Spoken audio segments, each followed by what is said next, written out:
Hello friends, welcome to alpha beta force channel. நான் சக்தி. Channel subscribe பண்ணாதவங்க subscribe பண்ணிக்கோங்க. Oxygen அப்படிங்கிறது காற்றுல இயற்கையாகவே இருக்கும். நம்ம ஹாஸ்பிட்டல்ஸில் யூஸ் பண்ணுற ஆக்சிஜன் சிலிண்டரில் உள்ள ஆக்சிஜன் வந்து செயற்கையாக உருவாக்கப்பட்டதாக இருக்கும். ஸோ ஆக்சிஜனை செயற்கையாக உருவாக்கி எப்படி இந்த சிலிண்டர்ஸ்குள்ளே வந்து ஸ்டோர் பண்ணுறாங்க அப்படிங்கிறத இந்த வீடியோவில் பார்க்கலாம். ஆக்சிஜன் ப்ரொடியூஸ் பண்ணுற இண்டஸ்ட்ரியில் இந்த மாதிரி தான் வந்து செட் பண்ணி வச்சுருப்பாங்க. இங்கே என்னென்னலாம் வந்து நடக்குது அப்படிங்கிறத பார்க்கலாம்.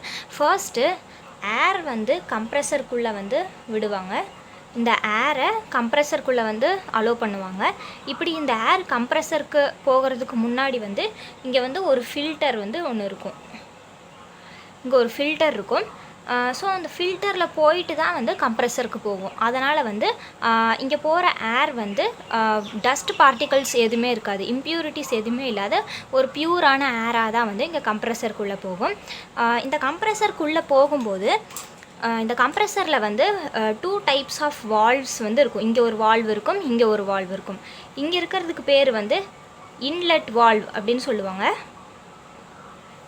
இங்கே இருக்கிறதுக்கு பேர் வந்து டிஸ்சார்ஜ் வால்வ் அப்படின்னு சொல்லுவாங்க. இப்போ இந்த இன்லெட் வால்வு வழியாக தான் வந்து ஏர் கம்ப்ரெசருக்குள்ளே போகும். இந்த கம்ப்ரெசரில் என்ன நடக்கும்னு பார்த்தா இங்கே வந்து ஒரு பிஸ்டன் அப்படிங்கிறது வந்து ஒன்று இருக்கும். இதுதான் வந்து பிஸ்டன். இந்த பிஸ்டன் வந்து அப்படியே இங்கே மூவ் ஆகும். இப்படி மூவ் ஆகும்போது இந்த ஏர் பார்ட்டிகல்ஸ் எல்லாம் வந்து கம்ப்ரெஸ் ஆகும். ஹை ப்ரெஷருக்கு வந்து கம்ப்ரெஸ் ஆகும். இப்போ இந்த கம்ப்ரெஸ் ஆன ஏர் வந்து என்ன ஆகும்னா இந்த டிஸ்சார்ஜ் வால்வு வழியாக வெளியே வரும். அப்படி டிஸ்சார்ஜ் ஆகி வர்ற ஏர் வந்து ஹீட்டாக வந்து இருக்கும், வார்ம் ஏராக இருக்கும்.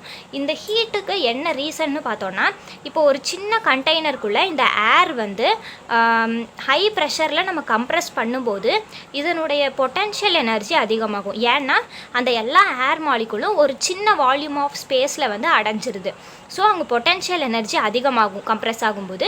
அப்படி அது பொட்டென்ஷியல் எனர்ஜி அதிகமாகிட்டு இப்போ இங்கே மறுபடியும் டிஸ்சார்ஜ் வால்வு வழியாக வெளியே வருது அப்படின்னா அது நார்மல் ப்ரெஷருக்கு வந்து வரும். அப்போ அந்த பொட்டென்ஷியல் எனர்ஜி எங்கேயாச்சும் போகணும். ஸோ அந்த பொட்டென்ஷியல் எனர்ஜி ஹீட் எனர்ஜியாக கன்வெர்ட் ஆகி தான் வந்து இங்கே வெளியே வரும்போது வரும். அதனால் ஹீட் வந்து இருக்கும் அந்த ஏரில்.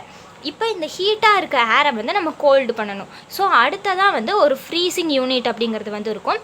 இந்த ஃப்ரீசிங் யூனிட்டில் வந்து என்ன இருக்கும்னு பார்த்தோன்னா லிக்விட் நைட்ரஜன் வந்து இருக்கும். லிக்விட் நைட்ரோஜன் அப்படிங்கிறது இந்த ஃப்ரீசிங் யூனிட்டில் வந்து இருக்கும். இந்த லிக்விட் நைட்ரோஜன் அப்படிங்கிறது கோல்டாக இருக்கும். இது என்ன பொருளை வேணாலும் வந்து ரொம்ப சீக்கிரமாக வந்து ஃப்ரீஸ் பண்ணிடும்.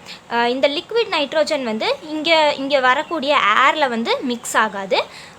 இங்கே வந்து -200 டிகிரி செல்சியஸ் வரைக்குமே வந்து அந்த ஏரை வந்து கூல் பண்ணிடும் லிக்விட் நைட்ரோஜன். இது ஏன் வந்து மிக்ஸ் ஆகாதுன்னு பார்த்தா இந்த டிஸ்சார்ஜ் வால்வு வழியாக வெளியே வருது இல்லையா ஏர், அந்த டியூபை சுற்றி வந்து காயில் டியூப் அப்படிங்கிறது வந்து ஒன்று இருக்கும். இது வந்து காயில் டியூப். இந்த காயில் டியூப் தான் வந்து அந்த லிக்விட் நைட்ரஜனும் இங்கே வர்ற ஏரும் வந்து மிக்ஸ் ஆகாமல் வந்து பார்த்துக்கும் காயில் டியூப். நெக்ஸ்ட்டு இங்கே வந்து கூல் ஆயிடுச்சா, -200 டிகிரி செல்சியஸ் வரைக்கும் கூல் ஆகிருக்க ஏர் வந்து நெக்ஸ்ட்டு செப்பரேட்டருக்கு வந்து போகுது. இந்த செப்பரேட்டரில் வந்து என்ன நடக்குது அப்படின்னு பார்த்தோம்னா இந்த ஏரில் நிறையா கேஸஸ் இருக்கும் இல்லையா, அதில் கார்பன் டை ஆக்சைடு மட்டும் தனியாக செப்பரேட் ஆகுது, CO2 மட்டும் செப்பரேட் ஆகுது. எப்படின்னு பார்த்தோன்னா ட்ரை ஐஸாக வந்து மாறிடும் அந்த CO2. ஸோ அந்த இதிலிருந்து வர்ற ஏர் வந்து கார்பன் டை ஆக்சைடு வந்து இருக்காது. ஸோ அடுத்தது வந்து CO2 இல்லாத ஏர் வந்து இந்த டியூப் வழியாக நெக்ஸ்ட்டு எக்ஸ்பேன்ஷன் டியூப் டர்பைனுக்கு வந்து போகும். இந்த எக்ஸ்பேன்ஷன் டர்பைனில் என்ன நடக்கும்னு பார்த்தா எக்ஸ்பேன்ஷன் நடக்கும்.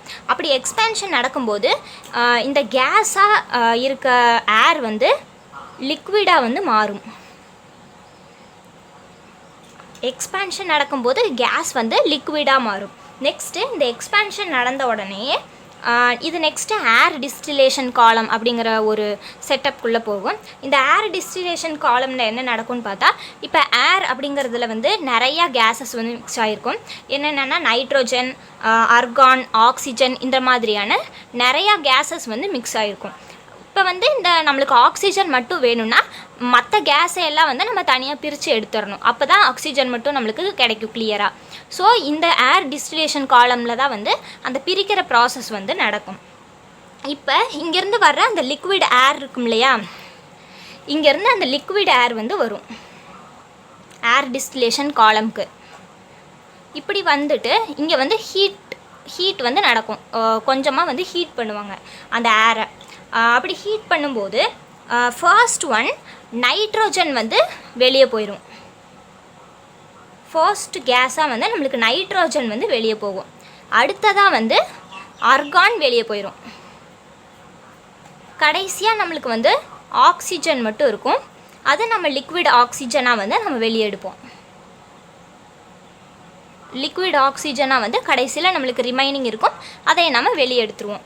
இது ஏன் வந்து ஃபர்ஸ்ட் நைட்ரோஜன் செப்பரேட் ஆகுதுன்னு பார்த்தோன்னா, இதனுடைய பாய்லிங் பாயிண்ட் வந்து -196 டிகிரி வந்து செல்சியஸ். இந்த அர்கானோட பாய்லிங் பாயிண்ட்டு -186 டிகிரி செல்சியஸ். ஆக்சிஜனோடது வந்து -182 to -185 டிகிரி செல்சியஸ். இதுதான் வந்து இதோட பாய்லிங் பாயிண்ட்டு. இப்போ நம்ம ஸ்கேலில் பார்த்தோம் அப்படின்னா நம்மளுக்கு தெரியும், இது 0, 1, 2, 3, 4 இப்படி இருக்குது.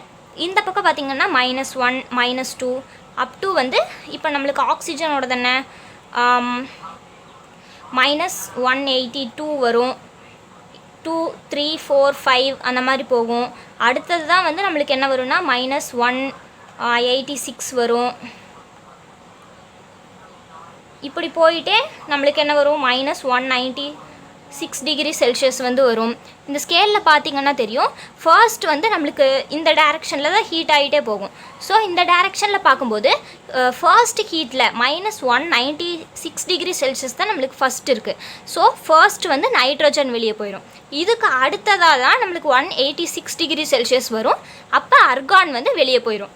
கடைசியாக வந்து நம்மளுக்கு இந்த ஆக்சிஜனுக்கு ஹை பாய்லிங் பாயிண்ட் வந்துருக்கும். -182 to 185 டிகிரி செல்சியஸ் வந்து high boiling point. So oxygen மட்டும் கடைசியாக நம்மளுக்கு இருக்கும். அந்த லிக்விட் ஆக்சிஜனை வந்து நம்ம தனியாக வெளியே எடுப்போம். இங்கே நமக்கு கிடைக்கிற அந்த அர்கானையும் நைட்ரஜனையும் நம்ம எதுக்கு யூஸ் பண்ணுவோம்னு பார்த்தோன்னா, அர்கானை அயர்ன் அண்ட் ஸ்டீல் இண்டஸ்ட்ரியில் வெல்டிங் பர்பஸ்க்கு யூஸ் பண்ணுவோம். நைட்ரஜனை வந்து நம்ம ஃபெர்டிலைசர் ப்ரொடியூஸ் பண்ணுறதுக்கு வந்து யூஸ் பண்ணலாம்.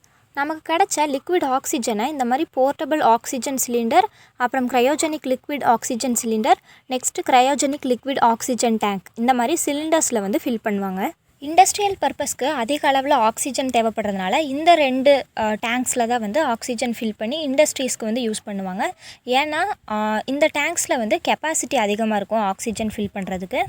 இந்த மாதிரி நம்ம சிலிண்டர்ஸில் ஃபில் பண்ணுற ஆக்சிஜனை க்ரையோஜெனிக் ஆக்சிஜன் அப்படின்னு சொல்லுவோம். க்ரையோஜெனிக் அப்படிங்கிறது என்னென்னா -150 டிகிரி செல்சியஸ்லேருந்து -270 டிகிரி செல்சியஸ்க்குள்ளே வந்து நம்ம எதையாச்சும் க்ரியேட் பண்ணோம், ப்ரொடியூஸ் பண்ணோம், இல்லை ஸ்டோர் பண்ணோம் அப்படின்னா அதை தான் நம்ம க்ரையோஜெனிக்னு சொல்லுவோம். இப்போ நம்ம ப்ரொடியூஸ் பண்ணுற ஆக்சிஜனை வந்து நம்ம -182 டிகிரி செல்சியஸ்லேருந்து -185 டிகிரி செல்சியஸ்க்குள்ளே தான் நம்ம ப்ரொடியூஸ் பண்ணுவோம். ஸோ இதை வந்து நம்ம க்ரையோஜெனிக் ஆக்சிஜன் அப்படின்னு சொல்லுவோம். ஸோ ஃப்ரெண்ட்ஸ், இன்றைக்கோட வீடியோ உங்களுக்கு யூஸ்ஃபுல்லாக இருந்திருக்கும்னு நினைக்கிறேன். வீடியோ பிடிச்சிருந்தால் லைக் பண்ணுங்கள், சேனல் சப்ஸ்கிரைப் பண்ணிக்கோங்க, உங்கள் ஃப்ரெண்ட்ஸ்க்கும் வந்து இந்த வீடியோவை ஷேர் பண்ணுங்கள். நெக்ஸ்ட் வீடியோவில் பார்க்கலாம். Thank you friends.